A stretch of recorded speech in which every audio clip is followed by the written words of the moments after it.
Assalamu alaikum students, welcome to chemistry class. Okay, the next topic of chapter number 12 is the alkynes, and we will discuss the preparation of alkynes. First of all, what are alkynes? Alkynes are hydrocarbons. Hydrocarbons means that compound that only consist of carbon and hydrogen. ठीक है, सो alkynes एक homologous series है और hydrocarbons है जिसमें carbon और carbon में triple bond present होता है. ठीक है, for example the first member of the alkynes या first member of the homologous series of alkyne is ethylene. ठीक है, जिसमें कार्बन और कार्बन में ट्रिपल बॉन्ड होता है. इसमें हम देख सकते हैं कि अब ये वाला जो सेंटर वाला बॉन्ड है, ठीक है, this is called as the sigma bond, और जो अपर एंड ये जो डाउन है, ठीक है, इन दोनों को हम लोग बोलते हैं पाई बॉन्ड. और लास्ट लेसन में भी मैंने आपको बताया था कि पाई बॉन्ड जो है वो वीक बॉन्ड होते हैं. Sigma bond is a strong bond और सिग्मा बॉन्ड को ब्रेक करना डिफ़िकल्ट होता है. पाई बॉन्ड इजीली ब्रेक हो जाते हैं. तो अब इसमें आप देखें कि यहाँ पे 2 पाई बॉन्ड प्रेजेंट है, तो इसका मतलब है कि इसके अंदर डबल चांस है बॉन्ड के ब्रेक होने का या केमिकल रिएक्शन करने का. So that is why we say that के अल्काइंस जो है वो अनसैचुरेटेड हाइड्रोकार्बन्स है due to the presence of these weak bonds. ठीक है, so they are also called as unsaturated hydrocarbons. और रीज़न मैंने आपको बता दी क्यों अनसैचुरेटेड है, because they have the weak bond in them which can easily break down. ठीक है, सो एसिटाइलिन का अगर हम जनरल फार्मूला की बात करें दैट इज़ CnH2n -2. ठीक है, एक होमोलोगस सीरीज़ बनाते हैं ये, और होमोलोगस सीरीज़ का आपको पता है कि वो सीरीज़ ऑफ कंपाउंड्स है जिनमें तमाम उस सीरीज़ में मौजूद तमाम जो मेंबर्स हैं उनकी केमिकल प्रॉपर्टीज़ सेम होती हैं, लेकिन उनकी फ़िज़िकल प्रॉपर्टीज़ चेंज हो सकती हैं. क्यों? क्योंकि जैसे जैसे आप सीरीज़ में नीचे आते जाते हैं, टॉप टू बॉटम आते हैं, तो number of carbon atom and hydrogen atom increase करता है, मॉलिक्यूलर साइज़, डेंसिटी वगैरह ये सब इंक्रीज़ कर देते हैं, जिसकी वजह से इनकी फ़िज़िकल प्रॉपर्टीज़ जो है वो चेंज हो जाती हैं.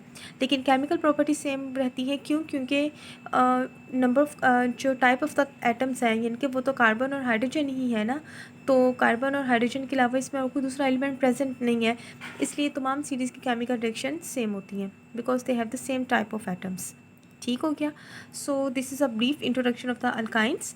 और अगर हम अल्काइंस की अक्रेंस देखें तो कि किस किस फॉर्म में प्रेजेंट होता है, तो अभी मैंने आपको बताया कि अल्काइंस में डबल वीक बॉन्ड प्रेजेंट होते हैं. तो डबल वीक बॉन्ड प्रेजेंट होने की वजह से इस बॉन्ड इसका मतलब है कि इस कंपाउंड के अंदर जो केमिकल बॉन्ड है उसके ब्रेक होने के चांसेस भी डबल हैं. ठीक है, तो इस चांसेस के डबल होने की वजह से दे आर वेरी रिएक्टिव. इतना रिएक्टिव होता है कि ये फ्री स्टेट में प्रेजेंट नहीं होता है, ये हमेशा दूसरे कंपाउंड्स या दूसरे एलिमेंट्स के साथ कंबाइंड फॉर्म में प्रेजेंट होता है. ठीक है, कंबाइंड फॉर्म में प्रेजेंट होता है. ठीक है, फॉर एग्जांपल कॉल गैस के अंदर जो एसिटाइलिन है, एसिटाइलिन बोलते हैं हम लोग इसको, इथाइलिन को हम लोग एसिटाइलिन भी बोलते हैं. ठीक है, इथाइलिन को हम लोग क्या बोलते हैं? एसिटाइलिन. और इसी चूँकि ये फर्स्ट मेंबर एसिटाइलिन है तो हम उस पूरी सीरीज़ को एसिटाइलिन सीरीज़ भी बोलते हैं क्योंकि इसको फर्स्ट मेंबर का नाम एसिटाइलिन है. ठीक हो गया. तो कॉल गैस के अंदर जो है वो ट्रेसिस एसिटाइलिन की प्रेजेंट होती है और ये बहुत बहुत बहुत माइन्यूट होती है, that is 0.06% only traces present होती है विच आर नेग्लिजिबल. ठीक हो गया. सिर्फ इसी फॉर्म में ये इंडिपेंडेंट होती है, बाकी ये बहुत ज़्यादा रिएक्टिव होने की वजह से ये कंबाइंड स्टेट में प्रेजेंट होती है. ठीक है, if you talk about the preparation methods of alkynes and that is how we can prepare the alkynes, they are the 2 famous method.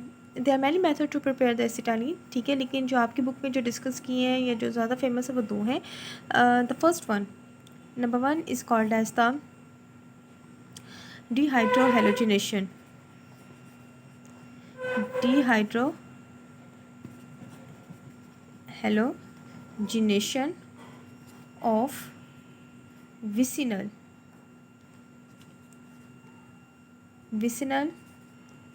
डायहेलाइड्स.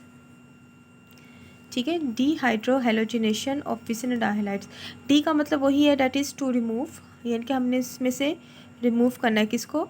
Hydro mean halogen, hydrogen को, और हैलोजन का मतलब halogens को, यानी कि 2 एलिमेंट्स हमने इसके अंदर इसके अंदर से रिमूव करने हैं हाइड्रोजन एंड हेलोजनेशन और हेलोजेंस, ठीक है। किस में से करने हैं? विसिनल डायहलाइड्स। अब डायहलाइड्स को तो समझ आ रही है, डाई का मतलब टू, हैलाइड्स का मतलब हैलोजेंस, यानी कि ये ऐसे कंपाउंड है जिसके अंदर टू हैलोजन प्रेजेंट होंगे। और विसिनल का मतलब है कि जो भी हैलोजन लगा हुआ है ये दो एडजेसेंट कार्बन एटम्स के साथ लगे होंगे, उसको हम लोग विसिनल डायहलाइड्स बोलते हैं, ठीक है। टू एडजेसेंट कार्बन एटम्स के साथ अगर हैलोजेंस लगे होंगे तो उसको हम लोग विसिनल बोलते हैं। एक तो ये है ना कि लेट्स सपोज कि भाई आपके पास ये एक कंपाउंड है लाइक दैट,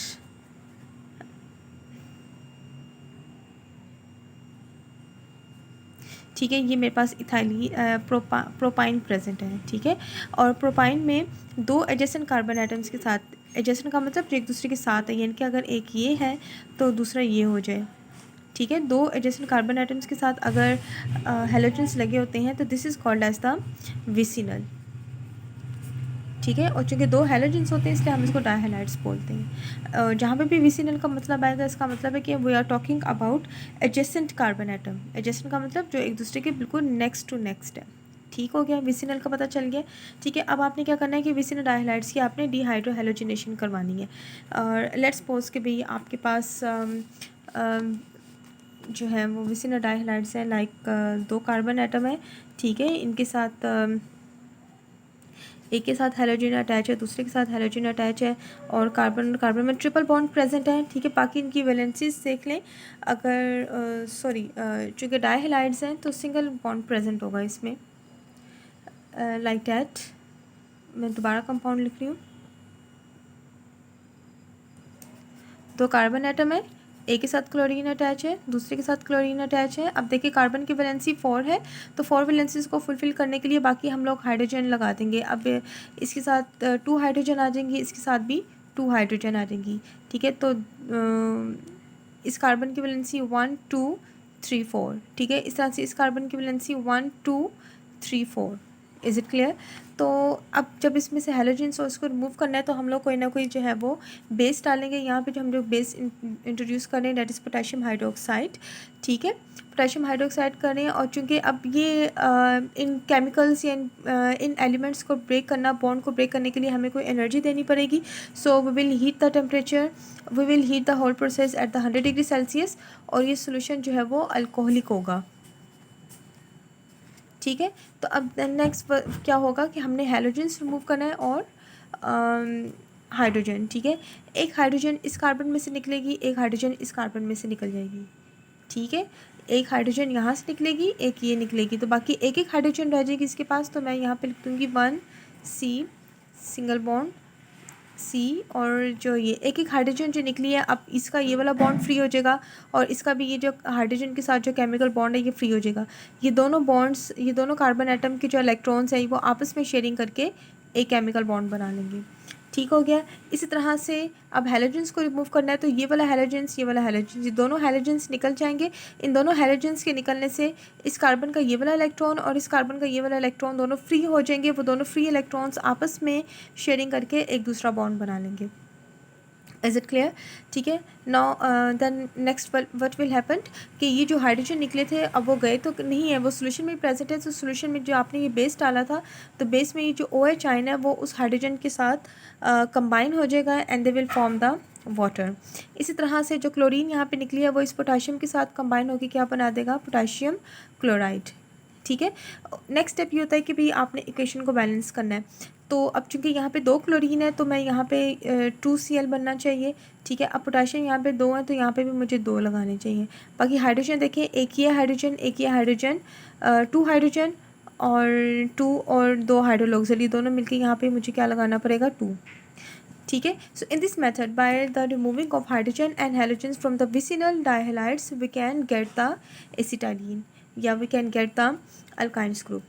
यही इसी तरह का बिल्कुल मेथड आपने पीछे अल्कीन्स के लिए भी पढ़ा था। उसमें हमने क्या किया था, उसमें भी हमने डिहाइड्रोहैलोजिनेशन करवाई थी, ठीक है। लेकिन चूँकि इसमें हमें सिर्फ एक बॉन्ड रिक्वायर था इसलिए हमने दोनों एटम्स में से एक में से हाइड्रोजन और एक में से क्लोरीन को रिमूव करवाया था और एक नया केमिकल बॉन्ड बना दिया था। लेकिन चूँकि अब हमने इथाइन प्रोड्यूस करना है और इथाइन में हमें पता है कि 2 बॉन्ड नए बनने हैं, तो एक बॉन्ड बनेगा दोनों एटम्स में से हाइड्रोजन को निकाल के, और दूसरा बॉन्ड बनेगा दोनों एटम्स में से हैलोजेंस को रिमूव करके। ठीक हो गया। So this is the first method to produce the acetylene या alkynes. The second method that is used to form the acetylene is the dehalogenation. यानी कि अब हम सिर्फ हेलोजेंस को रिमूव कर रहे हैं। ठीक है, किस में से? डीहेलोजिनेशन फ्रॉम टेट्राहेलाइड्स।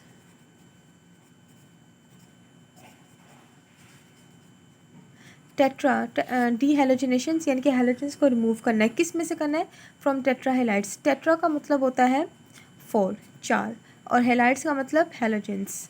ठीक है, यानी कि आपने 4 हेलोजेंस को रिमूव करना है, तो आपके पास तब भी एसिटाइलिन बन जाएगा। ठीक है, फॉर एग्जांपल टेट्राहेलाइड्स बनाना है तो कार्बन एटम्स के साथ टेट्राहेलाइड्स होंगे। लेट्स सपोज कि 2 कार्बन एटम है आपके पास, 4 आपने हेलोजेंस इसके साथ लगाए हुए हैं। ठीक हो गया, ये 4 हेलोजेंस लग गए हैं। This is called as a tetrahalides. अब बाकी कार्बन की वैलेंसी को फुलफिल करने के लिए जो रह जाता है उसके साथ हम हाइड्रोजन लगा देते हैं। फॉर एग्जांपल ये कार्बन देखें, 1 2 3, एक बॉन्ड रह गया, उसके साथ एक हाइड्रोजन 4। इसी तरह से इस कार्बन को देखिए, 1 2 3, एक हाइड्रोजन रह गया तो एक बॉन्ड रह गया तो एक हाइड्रोजन आ जाएगा। This is called as the tetrahalides. ठीक है, जिसमें 4 हेलोजेंस है। अब चूँकि हेलोजेंस को रिमूव करना है तो हम इसकी किसी मेटल के साथ रिएक्शन करवाएंगे। लेट्स सपोज हम लोग जिंक मेटल यूज़ कर रहे हैं। ठीक है, जिंक मेटल डालने के बाद आपने क्या करना है, इसको हीट करना है। हीट करने से क्या होगा कि ये जिंक इस सब्सटेंस में से क्लोरीन को रिमूव कर देगा, और जब ये इसमें से ये चारों क्लोरीन निकल जाएंगे, वो चारों क्लोरीन इस जिंक के साथ कंबाइन हो जाएंगी and they will form the zinc chloride. ठीक है, अब चूँकि यहाँ पे 4 क्लोरीन है तो यहाँ पे 2 क्लोरीन है, तो मैं यहाँ पे क्या लगा दूँगी, 2 2 टू द 4, और 2 जिंक है तो यहाँ पे भी मैं 2 लगाऊंगी। ठीक है, अब जब इस कार्बन में से चारों क्लोरीन निकल गई तो बाकी क्या रहा, ये 2 कार्बन एटम और इनके साथ ये हाइड्रोजन। ठीक है, ये इसमें से ये क्लोरीन निकली, ये क्लोरीन निकली, ये दोनों जब निकल जाएंगी तो इसका इलेक्ट्रॉन और इसका इलेक्ट्रॉन जो फ्री हो जाएगा वो दोनों आपस में मिलकर एक बॉन्ड बना लेंगे। इसी तरह से जब ये नीचे वाले दोनों क्लोरीन निकल जाएंगी तो ये दोनों क्लोरीन के बाद ये कार्बन के पास जो इलेक्ट्रॉन है वो फ्री हो जाएगा, वो आपस में मिलकर केमिकल बॉन्ड बना लेंगे। In this way we get the alkynes from the dehalogenation of tetrahalides. Is it clear? So these are the 2 famous method that are used to prepare the alkynes।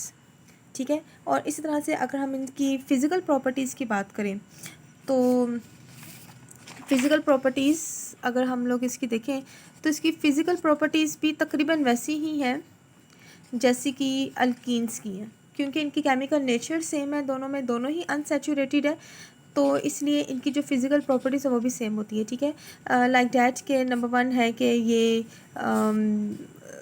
जो है वो ऑर्गेनिक कंपाउंड के अंदर soluble होगा, यानी कि ये non polar solvent या ऑर्गेनिक सॉल्वेंट के अंदर क्या होगा, सॉल्युबल होगा। क्यों? क्योंकि ये भी नॉन पोलर होते हैं। ठीक हो गया। इसके अलावा जो नेक्स्ट अगर हम इसकी प्रॉपर्टी देखें तो ये जो अल्काइन सीरीज़ है, इस मैंने आपको स्टार्ट ऑफ द लेसन भी बताया था कि इसको हम लोग क्या बोलते हैं, क्योंकि फर्स्ट मेंबर का नाम एसिटाइलिन है इसलिए हम इस सीरीज़ को एसिटाइलिन सीरीज़ बोलते हैं। और ये जो एसिटाइलिन है ये बिल्कुल वही गैस है जो कि वेल्डिंग के लिए इस्तेमाल होती है। वेल्डिंग आपने देखी होगा कि लोहे को कट करने के लिए या उसको ज्वाइन करने के लिए या लोहे की पीस को मेल्ट करने के लिए जो वेल्ड किया जाता है, तो जो आग होती है आगे ब्लू कलर की आपको नज़र आ रही होती है, this is called as a oxy acetylene. Oxy flame बोलते हैं, उसके अंदर एसिटाइलिन प्रेजेंट होता है। ठीक है, तो अब ये एसिटाइलिन प्रेजेंट है इसके अंदर, तो इसका मतलब है कि ये क्या होगा, कंबस्टिबल होंगे। दे आर द फ्लेमेबल, यानी कि ये वो चीज़ें हैं जो कि जलने में मदद देती हैं, खुद भी जलती हैं, जलने में मदद देती हैं। They are combustible. और चूँकि ये अनसैचुरेटेड है तो अनसैचुरेटेड होने की वजह से जब ये इनकी कंबस्टन होगी तो कंबस्टन में जो स्मोक बनेगा वो उसका ज़्यादा स्मोकियर होगा। ठीक है, जैसे ऑयल का ज़्यादा स्मोक होता है बिल्कुल वैसे ही ड्यू टू द अनसैचुरेशन। ठीक है, ओके। द फोर्थ प्रॉपर्टी है एसिटाइलिन की, that is they are lighter than air. हवा से भी ये हल्की होती हैं और इसलिए इन जो है ये वाटर के अपर सरफेस पे फ्लोट करती है या प्रेजेंट होती है अगर ये एयर के अंदर एयर में प्रेजेंट हो तो। ठीक हो गया, एयर से लाइटर होती है। So these are the some physical properties of the acetylene या alkyne series. Thank you.